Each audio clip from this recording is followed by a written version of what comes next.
저는 많이 배우지 못했지만 멀끔한 마스크와 키도 헐친한 편이어서 제법 외모가 반반하다는 얘기를 평소에 좀 들었던 탓에 일찌감치 서비스업으로 미래를 결정지었습니다. 마스크가 좋은 덕분에 특히나 판매직을 많이 했는데요.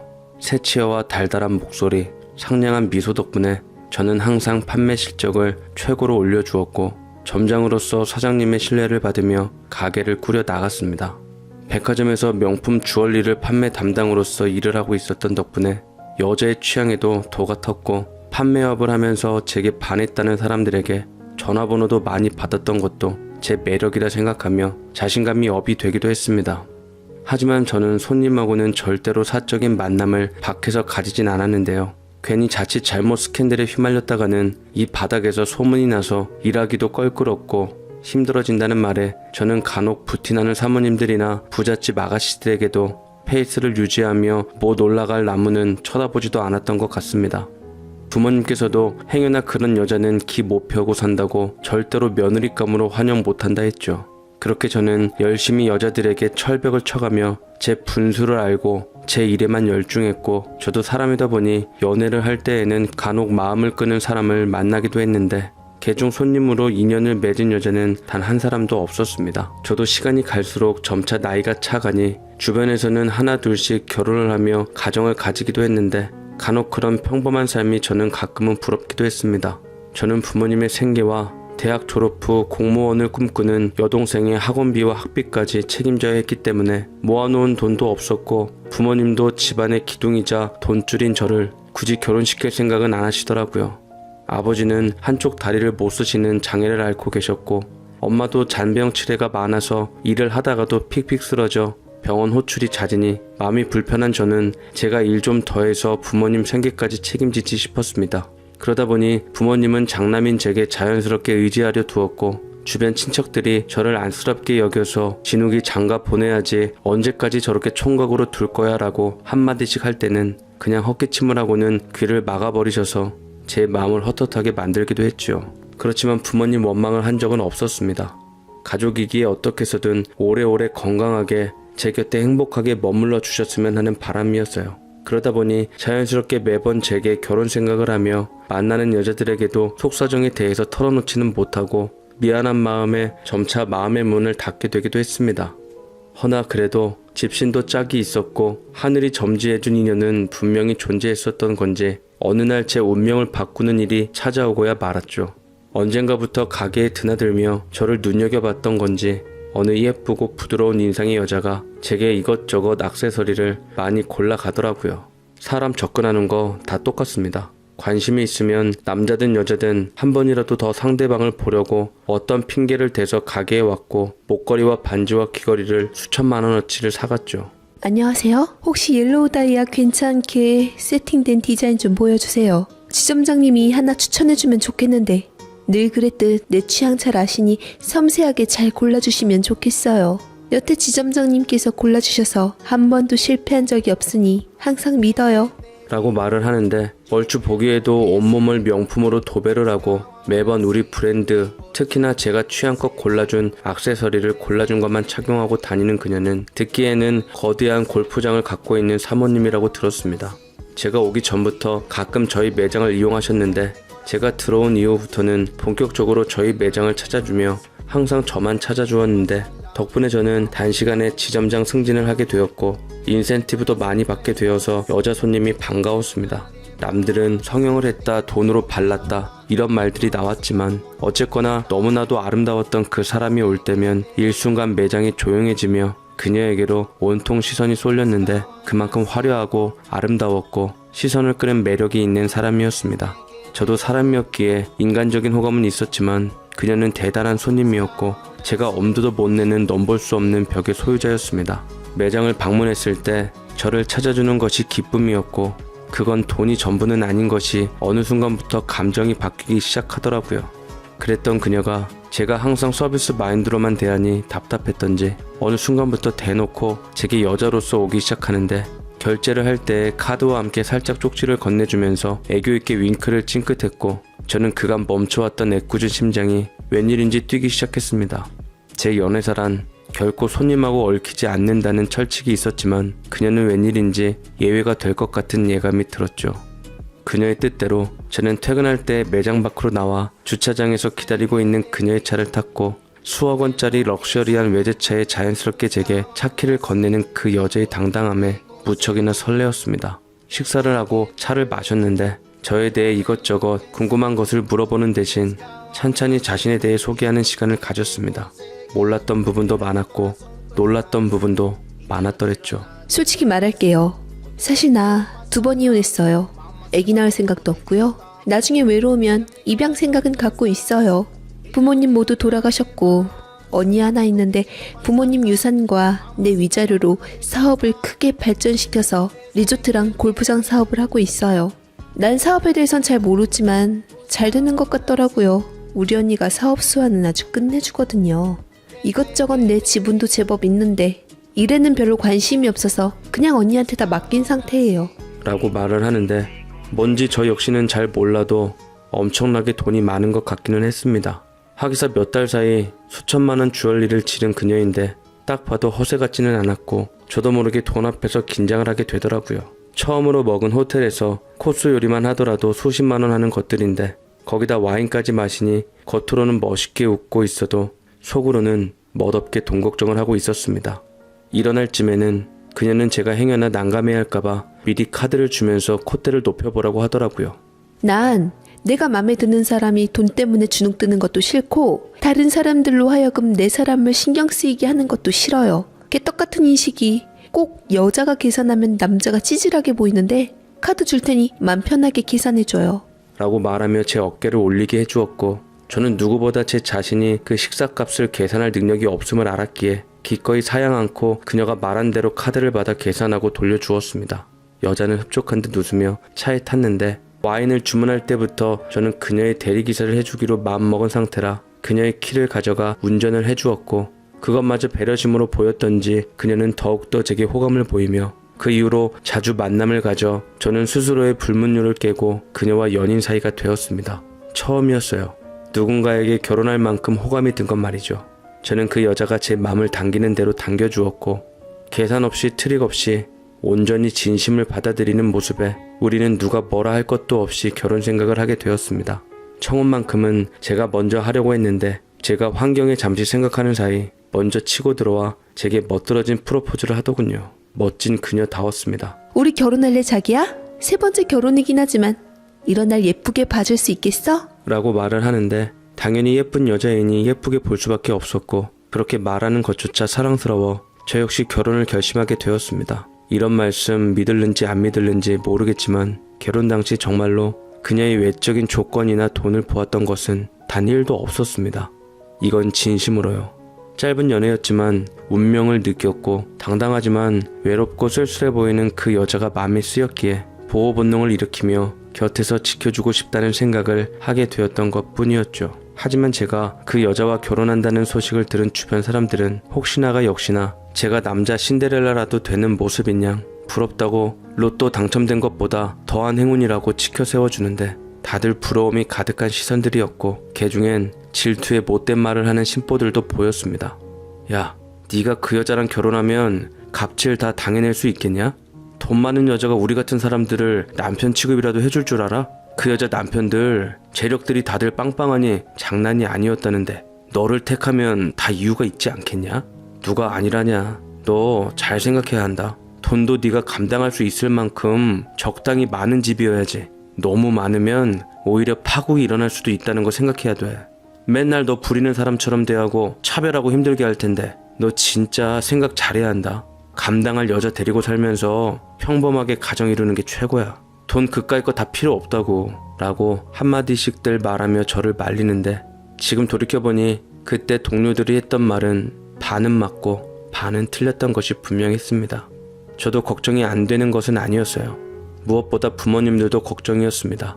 부모님들께서는 제 소식을 듣고 제가 만나고 있는 여자의 정보를 들은 후에 입을 다들 다물지를 못하며 부모님 2분 역시 상반된 반응을 보이셨는데 그나마 호의적인 것은 어머니셨습니다. 아버지는 집안 차이를 듣더니 지레 겁을 먹으신 듯 호통을 치셨는데 제가 한치 앞장서서 그대로 입을 막아버렸습니다. 어머니 아버지 죄송해요.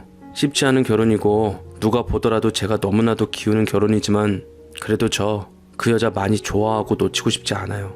돈이 문제가 아니라 그 여자가 사람 자체로 너무 좋아요. 되도록 결혼하고서도 생활비를 다 드릴 거고요. 그 집에선 제가 일하는 돈이 푼돈이니 오히려 신경 쓰지도 않을 거예요. 조금이라도 절 위한다면 이제라도 절 놓아주세요. 돈은 잘만 하면 전보다 더 드릴 수도 있으니까 아무 걱정 마시고요. 라고 저는 부모님과 여동생에게 기존에 있었던 벌이가 끊기지 않겠다고 약속을 드렸고 내심 그게 제일 걱정이었던지 제 약속을 받으니 부모님들께서는 헛기침을 하시고는 더 이상 제 결혼 문제에 관해 신경 쓰지 않으시기로 했습니다. 저희 부모님의 달콤 씁쓸한 허락을 받아낸 후 곧장 아내의 유일한 가족인 처형을 만나 뵙기로 했고 어느 한 호텔에서 처형을 배웠는데 몸도 퉁퉁하고 살집이 있는 게 얼추 보면 언니가 아니라 엄마나 후견인 같기도 했습니다. 그녀 못지않게 첫인상이 워낙 화려하고 강렬해서 저는 최대한 긴장한 낯빛으로 맞게 되었습니다. 저를 맘에 안 드신다는 듯 흘겨보시던 예비 처형은 자리에 앉으려 하자 저는 얼른 가서 의자를 빼주었고 저를 한 번 더 보고는 한숨을 쉬셨습니다. 하는 모습을 보니 싹싹하니 우리 동생에게는 잘하겠구먼. 나 원영이 언니 되는 사람이요. 언니지만 엄마나 다름없는 편이지. 어렸을 적에 내가 자식처럼 키웠던 귀하디 귀한 내 동생이라오. 그냥 지금 사랑하는 맘 편치 말고 잘 아껴주며 살아줘요. 그거면 됐어요. 라고 말씀을 하셨더랬죠. 처형이 말씀은 좋게 하셨지만 워낙 까칠해 보여서 저는 내내 앞에서는 그랬지만 저도 내심 걱정이 되더라고요. 친구들 말이 자꾸만 떠올라서 정말로 결혼하면 갑질을 당하는 건 아닐까. 처가 돈 때문에 자격지심 같은 게 생기진 않을까봐 걱정이었지만 그래도 저는 그녀에 대한 마음은 진심이었기에 결혼을 진행해 나가기로 했습니다. 상견례는 처형이 워낙 외국에 자주 드나들다 보니 자연스럽게 생략을 하게 되었고 그냥 제 예비 아내만 찾아가서 인사를 했는데 저희 부모님은 상견례를 못한 것 때문에 기분이 좀 그러셨던지 여자친구에게 내내 입을 다물어 제가 분위기를 주도하느라 혼났습니다. 그 이후로 그녀도 결혼 전까지 다시는 찾아뵙질 않았더랬죠. 부모님께서 자신을 싫어하는 것 같으니 서로 불편하게 결혼 전부터 기운 빼지 말자고 하는데 그때 당시에는 그녀에게 미안해서 할 말도 없었던 터라 알겠다 했습니다. 우리는 양가 어른들을 모셔놓고 레스토랑을 통째로 빌린 후 작은 하우스 웨딩을 했습니다. 아무래도 네 번째 결혼이다 보니 남의 시선을 의식한 처형 때문에 이루어진 결혼이었습니다. 이 때문에 저희 부모님은 마음이 좋질 못하신 상태였어요. 많은 하객들을 불러 모아 축하를 못 받게 한 게 마음에 걸리신 것 같은데 다른 속셈 또한 있긴 하셨더라고요. 아들 장가 하나 보냈는데 많은 하객들 축하를 받아야지. 여자 쪽 세 번째 결혼이라고 코딱지만한 레스토랑에서 하는 게 뭐람? 아유 속상해. 라고 엄마가 툭 하고 속에 있는 말을 뱉었는데 아버지는 그마저도 속으로 말을 뱉지 않으시고는 어머니께 조용히 하라고 눈치를 주시더라고요. 적은 하객 수이지만 아버지의 장애 있는 모습을 보고 신부층에서는 수군거리기도 하는 것 같아서 내심 마음이 쓰였지만 아버지께서는 그래도 중심을 잘 지키셨습니다. 저는 그녀와 함께 신혼여행을 다녀와서 사실상 처형이 마련해준 40평대 빌라에 입성하게 되었고 속의 가구들도 이미 다 채워진 상태여서 저는 사실상 몸만 가게 되었어요. 제가 처음 입성하면서부터 미안함에 송구스러워하자 아내가 대신 절 감싸주더라고요. 그런 생각하지 마. 있는 사람이 돈 더 쓰는 건데 당연한 거지. 앞으로 우리 언니가 부모님 용돈도 500 정도씩 꼬박꼬박 붙여드릴 테니까 신경 쓰지 말고 자긴 날 실망시키지 말고 남편 역할이나 잘해줘. 부탁해. 자기 월급은 나한테 모두 가져와서 생활비로 쓰도록 할게. 라고 말을 해주었는데 어찌되었든 조선모사는 맞는 셈이었죠. 제 월급도 인센티브 더하면 거의 그 정도 받았는데 그것을 생활비로 쓰고 처형이 따로 부모님을 위해서 500씩 붙여준다고 하니 어찌되었던 부모님들 딴에는 마음이 쓰이실 게 뻔했습니다. 뭔 몰랐던 저는 부모님께 500씩이나 매달 붙여준다는 말에 그때까지만 해도 너무 고마워서 아내를 번쩍 들어 안아 몇 번이나 우리 부모님 생각해줘서 고맙다고 말을 했습니다만 세상에 공짜는 없는 법이죠. 거저 얻는 대가도 없는 법이고요. 선견지명이 있던 아버지께서는 이내 처갓집의 의도를 파악하셨던지 500만원 받는 것 자체를 불편함을 표현하기도 하셨습니다. 속내가 뻔하구만. 사위 월급이 우리한테 나가는 게 싫다 이것이겠지. 내가 네 처갓집한테 500씩 받으면 분명 원하는 게 있을 텐데 그걸로 인해 네가 힘들지는 않을는지 걱정이 되는구나. 조금이라도 힘들다 싶으면 언제든 아버지한테 얘기하거라. 내가 비록 힘은 없지만 그래도 자식 하나 지킬 여력은 된다. 알겠지? 라고 말씀하셨는데 저 역시 저희 부모님을 신경 써주는 게 고맙긴 하지만 내심 걸리는 부분은 벌써 많았습니다. 하지만 지레 겁먹지는 않으려고 노력했어요. 신혼 초부터 그것 때문에 삐걱거리긴 했지만 저만 참으면 다 넘어갈 일들이기는 했습니다. 저희 집 빌라는 처형과 굉장히 가까운 거리에 있었는데 처형은 사업차 외국에 드나들 때를 빼고는 자주 저희 집에 오시곤 하셨습니다. 이 때문에 솔직히 저희 부모님께서 저희 집에 못 오시는 것도 있었어요. 처형은 항상 그 집이 본인 이름으로 된 본인 소유의 집이고 매번 저희 부부를 위해 신경 써줬다고 말하며 생색을 내고는 했습니다. 원래 남자가 집해오고 여자가 혼수해오는 법인데 없는 집에서 골랐으니 있는 집에서 베푸는 건 인지상정이지. 자격지심 같은 걸로 행여나 우리 원영이 힘들게 하지 말고 눈물 흘리게 해주지 말게나. 그런 사람들 내가 참 많이 봐왔으니까 우리 체부는 심성 하나 믿고 내가 결혼시켰으니 날 실망시키지 말게. 라고 말씀을 하셨는데 오히려 지나가도 될 것 같은 처형이 강조하는 말들에 의해 저는 더욱더 위축되었고 자신감을 잃어갔습니다. 처형의 말은 제가 자격지심을 유발하는 걸로밖에 보이지 않더라고요. 제가 굳이 얘기를 하지 않아도 부모님도 이런 상황을 부처님 손바닥에 훤히 보듯 예상하시는 듯 했고 오히려 절 기죽이지 않게 하기 위해 시시때때로 아내를 소환했습니다. 세아가 바쁜 줄 안다만 오늘 제사인데 좀 와서 거들어주지 않으련? 우리 딸과 집사람이 매번 했었는데 좀 나눠 한다면 좋을 테고 너도 조상님께 인사도 하면 좋을 것 같구나. 모든 건 정성이 필요한지라 재료들도 다 좋은 걸로 사놨으니 맛만 있게만 만들면 된다. 제 아내는 처형과 함께 회사에서 직함 하나 달고 있긴 했지만 일에는 전적으로 관여하지 않고 거의 쇼핑이나 운동, 피부를 가꾸면서 시간을 보내고 있었고 부모님은 아내를 금방 간파하고서는 부르셨습니다. 하지만 공주님 같던 아내는 알겠다고 말하고선 전 전문점에서 배달을 시켰더라고요. 아버님, 전 요리는 못해서요. 그냥 제 주제 파악 알고 알아서 명장이 만드는 전집에서 정성 들여 만들어 온 것을 가져온 거니까 좋게 봐주세요. 돈이 정성이 시대인 거 아시죠? 그러는 의미에서 제 정성 좀 가져왔어요. 라고 얘기를 하면서 불만 맡기식 용돈을 저희 부모님께 안겨주는데 굳이 주는 봉투를 마다하진 않지만 부모님의 씁쓸하고 어두운 얼굴이 가득했습니다. 아내는 손톱 망가진다고 설거지 하나 뭐 하나 거들지 않고 숟가락 젓가락 하나씩 놓으며 제사를 물끄러미 바라보기만 했는데 원래 아내의 성격을 잘 알고 있었고 부모님도 돈 봉투를 받아서 별말 하진 않았지만 뭐 동생으로부터 뒷담화가 튀어나왔으니 조금씩 아내는 저희 부모님한테서 밀려나기 시작했습니다. 제사뿐 아니라 명절이나 간혹 있는 가족들 생일에도 마찬가지였어요. 아내 덕분에 초호화 호텔이나 레스토랑을 빌려서 생일잔치를 해주긴 했더랬죠. 여동생은 평소에 TV에서나 인터넷에서만 보았던 호텔에서 생일잔치를 한다는 것에 꿈만 같다며 탄성을 지르고 너무나도 행복해했지만 정작 부모님의 표정은 밝지 않으셨습니다. 럭셔리 분위기에 정신 못 차리는 여동생을 말리며 쓴 웃음을 지으시더라고요. 온 가족이 다 모였지만 아내의 모습만 쏙 빠진 기념사진을 보며 한숨을 내쉬었습니다. 네 아내는 그래서 회사 일 때문에 바빠서 시아버지 생신에도 참석 못하고 미안함에 호텔 식사권에 용돈으로 마무리했다는 거지? 세상 뭐가 그렇게 바쁘다냐. 가끔 네 여동생이 뭐 인터넷에서 네 댁이 맨날 백화점에다 뭐다 쇼핑하기에 정신없다던데 그거 할 시간은 있고 시부모 생일 참석할 시간은 없다 이거냐? 죄송해요 아버지. 이상하게 이럴 때만 아내가 좀 많이 빠지더라고요. 그것 때문에 많이 속상하기도 했어요. 괜히 결혼한 지 얼마 안 됐는데 매번 이렇게 가족 일에 참석을 못하니 그저 미안해 하더라고요. 그래서 더 넉넉하게 챙겼어요. 뭐? 걔는 돈 하나면 다 된다더냐? 돈이 아주 넉넉하게 넘치게 많은 거 티내는 것도 참 그렇구나. 이건 며느리를 얻은 건지 아니면 뭐 물줄을 얻은 건지 라고 하셨는데 저는 사실 부모님께서 넉넉지 않으셨기에 아내가 불참한 대신 돈을 더 넉넉하게 넣어드렸기 때문에 별로 말씀이 안 나오실 줄 알았는데 의외로 사사건건 아내에 대해서 불만을 내비치시더라고요. 돈도 중요하지만 며느리의 역할도 중요하다고 생각하시는 것 같았습니다. 이해 못하는 바는 아니었지요.